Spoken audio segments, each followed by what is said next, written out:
J'ai ouvert la boîte aux lettres et je me suis figée perplexe. Il y avait une enveloppe étrange, non marquée. C'est quoi cette blague? Je l'ai rapidement ouvert et je me suis arrêtée. Les lettres n'étaient pas écrites à la main, mais découpées dans des journaux. Dès que j'ai lu la première phrase, mes yeux ont commencé à se brouiller. Mon petit ami a été kidnappé et il demande une rançon. Je sortais avec Max depuis le lycée et je l'aimais beaucoup. Il était gentil, charismatique, mais ces derniers temps, la vue de Max m'agace. Le truc, c'est que c'est un blogueur TikTok et qu'il fait des vidéos farces et attrape tout le temps. Il se déguisait en clown de hit dont j'ai peur, ou il me jetait de l'eau, ou il me jetait un gâteau sur la tête. Même si je détestais les farces, je les supportais par amour. Mais un jour, Max a dépassé les bornes. Au restaurant où nous fêtions notre anniversaire, j'ai ouvert un plat, mais à la place de la nourriture, il y avait des cafards. J'ai crié dans tout le restaurant et j'ai giflé Max, qui me filmait avec son téléphone. C'est trop. Je lui ai crié dessus et je l'ai fait taire. Encore une blague et on se sépare. Max était si calme depuis. Il sortait rarement son téléphone, même s'il n'avait jamais quitté TikTok des yeux auparavant. Max était à nouveau si romantique, comme au lycée. Il m'écoutait et me complimentait. Tout semblait parfait. Mais un jour, Max a juste disparu. Il n'est pas entré du travail et son téléphone était indisponible. C'est bizarre. Je commençais à m'inquiéter, alors j'ai décidé d'appeler son meilleur ami Adam.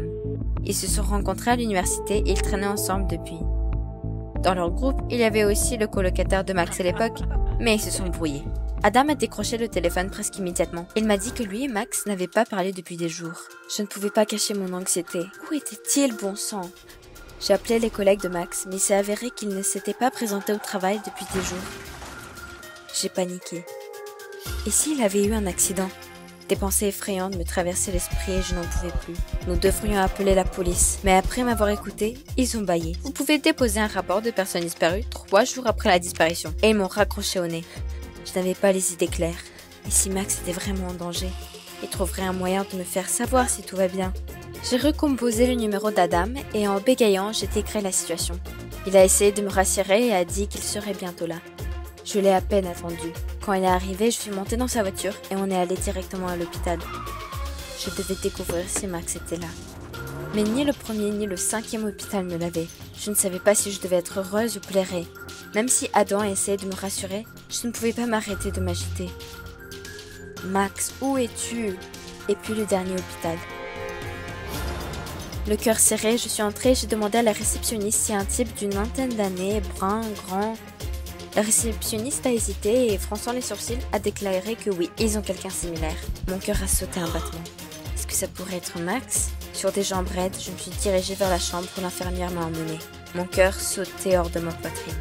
Puis l'infirmière a tiré le rideau et je me suis figée. Il y avait un type allongé sur la couchette, presque entièrement dans le plâtre. Mais ce n'était pas Max. J'ai poussé un soupir de soulagement. Il n'était pas à l'hôpital. Nous devons continuer à chercher. C'était tard dans la soirée quand Adam et moi sommes allés chez moi. Adam, voyant mon état, s'est porté volontaire pour me raccompagner. Puis j'ai remarqué qu'il y avait une enveloppe qui dépassait de la boîte aux lettres. Je l'ai rapidement retirée. C'est bizarre.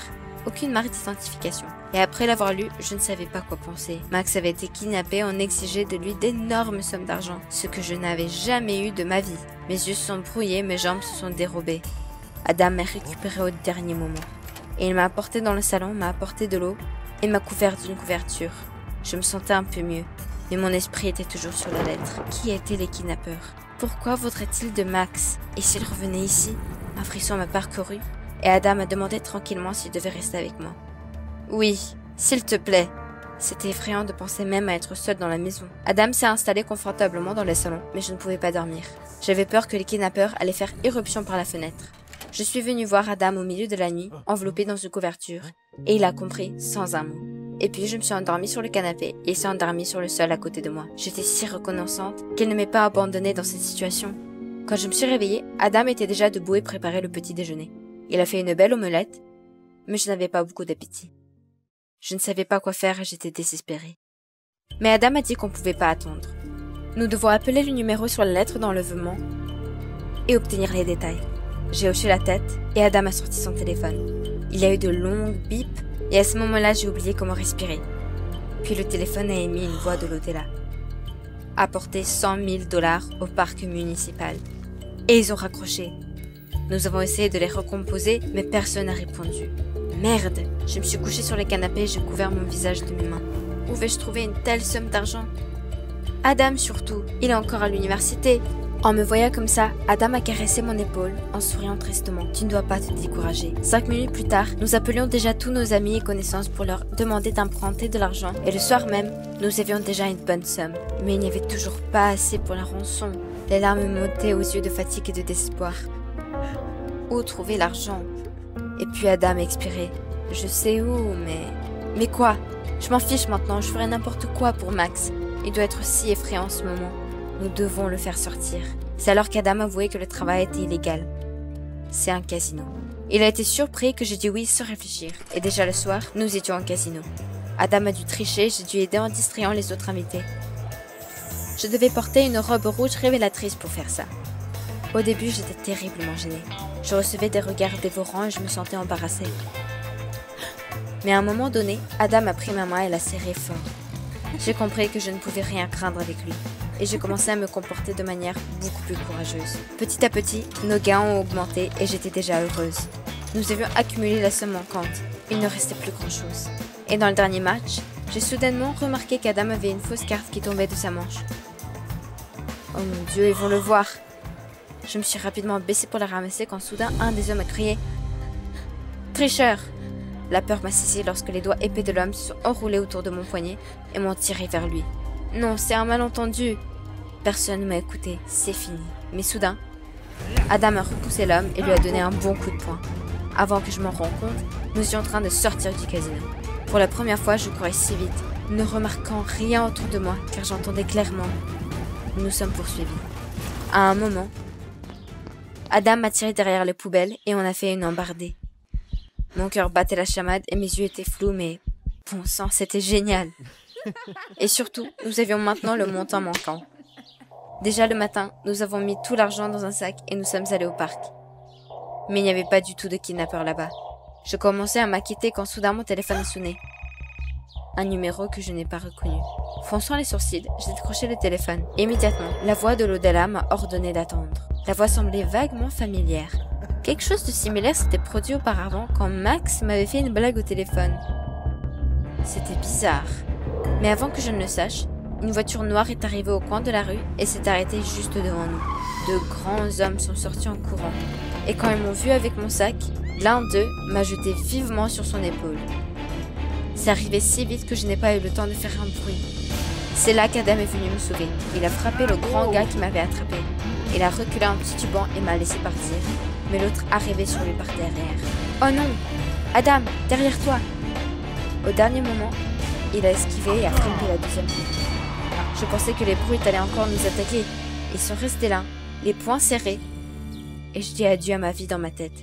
Mais ensuite, ils ont fait demi-tour, sont montés dans la voiture et sont partis. J'ai regardé autour de moi confuse. Ils ont pris le sac. J'ai sangloté et enfoncé mon nez dans la poitrine d'Adam. Tout ça pour rien? Pauvre Max, comme j'étais inquiète pour lui. Adam a caressé mes cheveux et a soupiré. Ça va aller. Toute la journée, j'ai attendu un message des kidnappeurs. Mais ce n'est que le lendemain matin qu'une lettre sans titre est arrivée dans ma boîte aux lettres. Ma bouche était sèche d'excitation. Ça devait être eux. J'ai rapidement parcouru les lignes. Ils demandaient une autre rançon. Oh mon Dieu, j'ai fait défiler la liste ci-dessous et tout mon corps s'est crispé de peur. La photo était celle d'un Max ligoté et effrayé. Ça a littéralement déchiré mon cœur en le voyant. J'ai immédiatement appelé Adam et lui ai demandé de venir. Je ne peux pas faire ça toute seule. En attendant Adam, j'ai passé un long moment à regarder la photo car Max me manquait tellement. Et puis mon regard est tombé sur le papier peint de la photo. J'y ai pensé et soudain... Dieu! C'est la chambre sur le campus où Max vivait. Même si je n'y étais allée qu'une fois, je me souvenais très bien de la façon dont elle était organisée.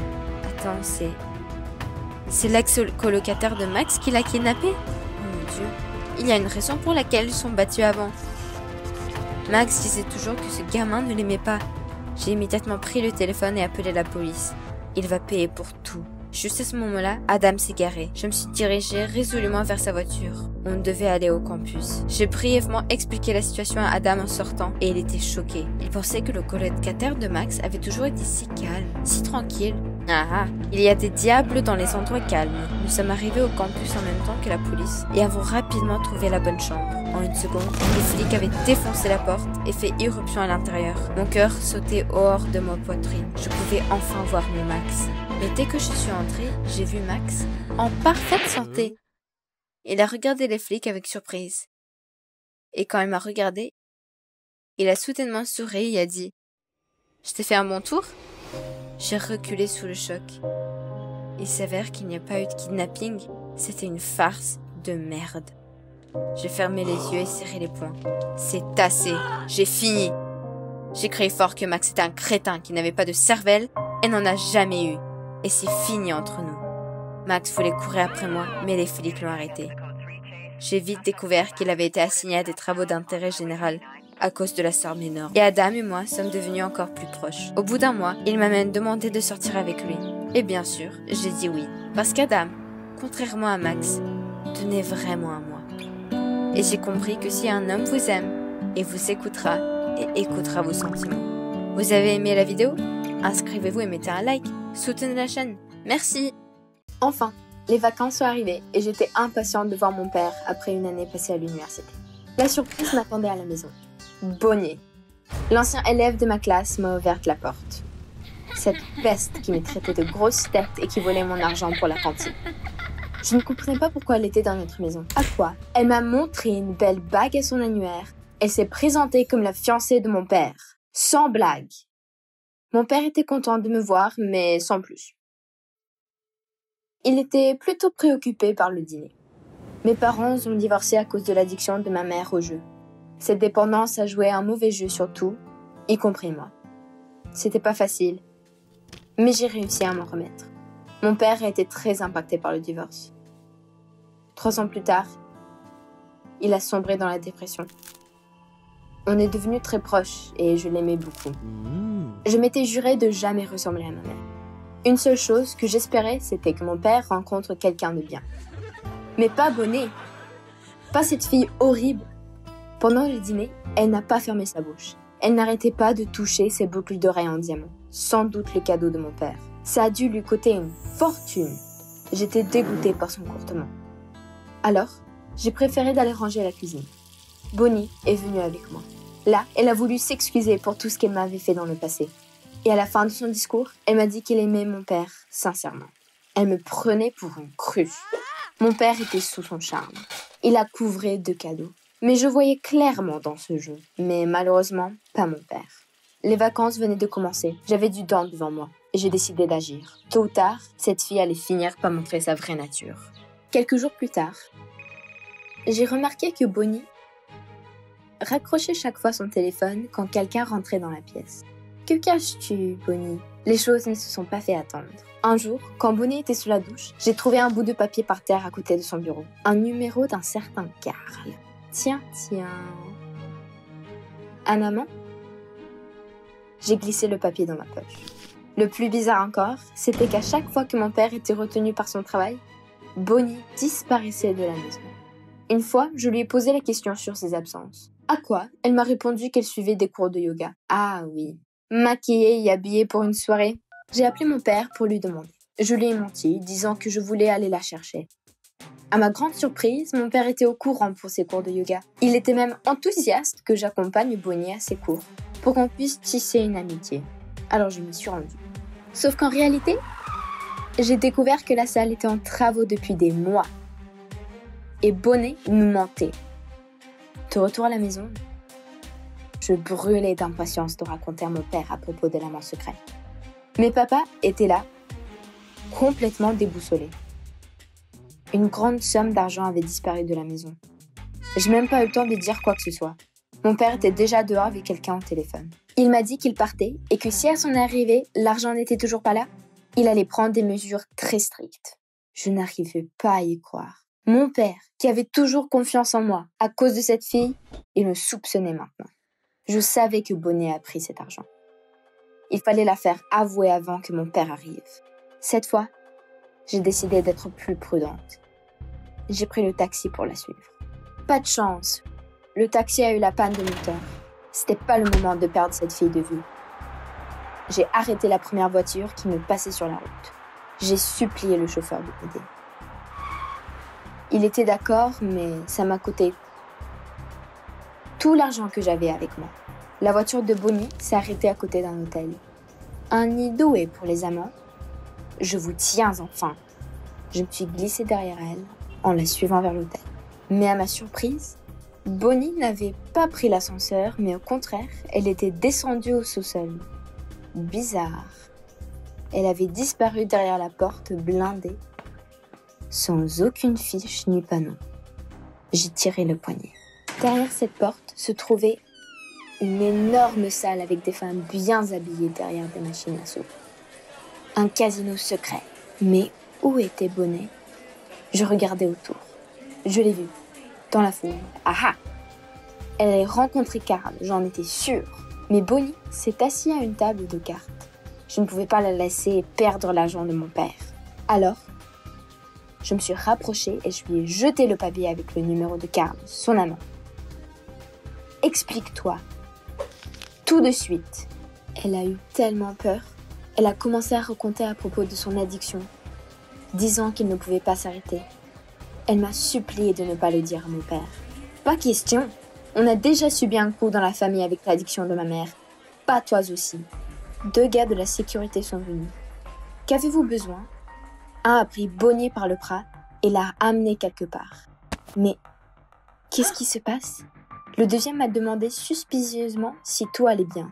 J'ai senti un frisson et j'ai compris qu'il fallait que je parte au plus vite possible. Et je lui ai dit que j'avais besoin d'aller aux toilettes. Pour une seconde, j'ai eu peur. Le type qui a pris Bonnie avait l'air très intimidant. Quand l'autre garde avait le dos tourné, j'ai suivi Bonnie.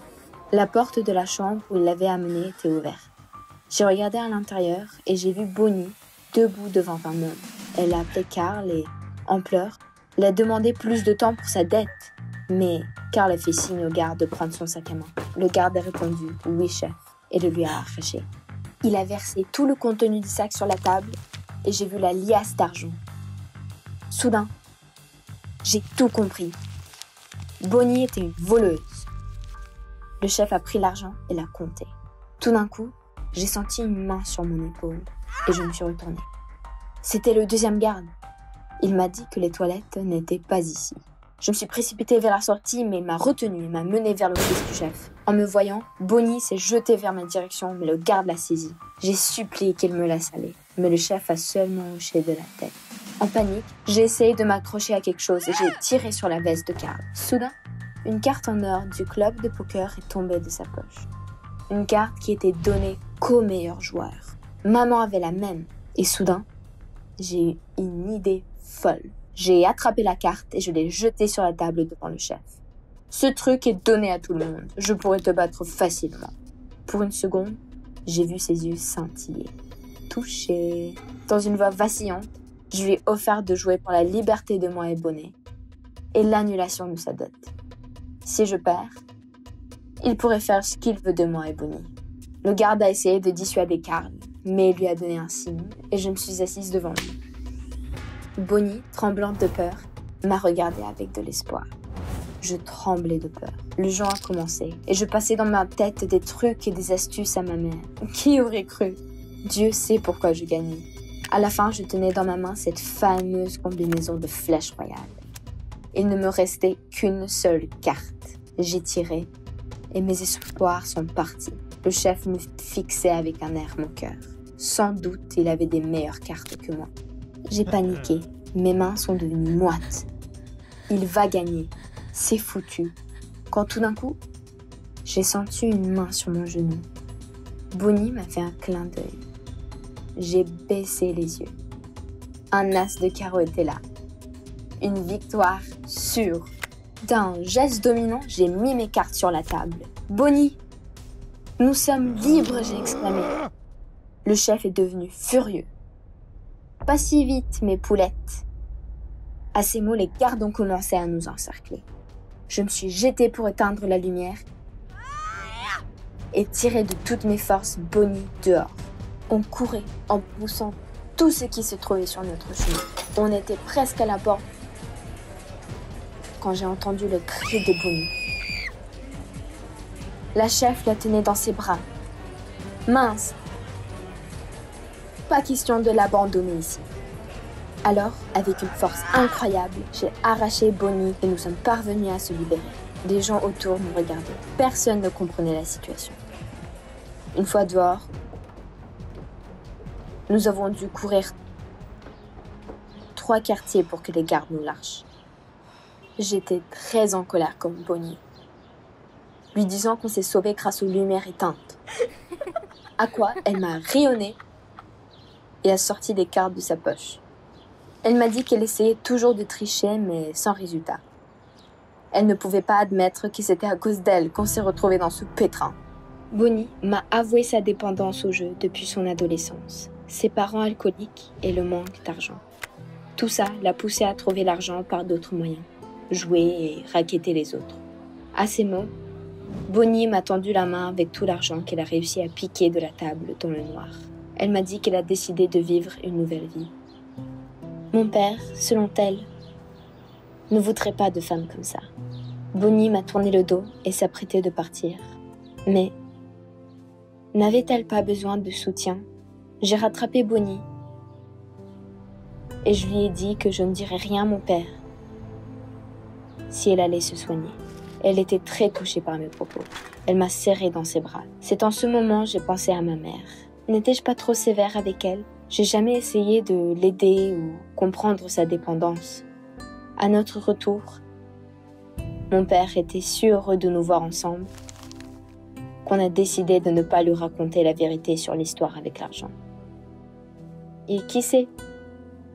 Peut-être serons-nous même des amis un jour? J'ai laissé Bonnie et papa ensemble. Et le soir même, j'ai appelé ma mère. La première fois, durant ces années, nous avons eu un vrai dialogue mère-fille. À la fin de mon appel, j'ai entendu maman pleurer. Je sais que toutes les deux, nous sommes sur une bonne voie. On va commencer à nouveau. À bientôt, maman.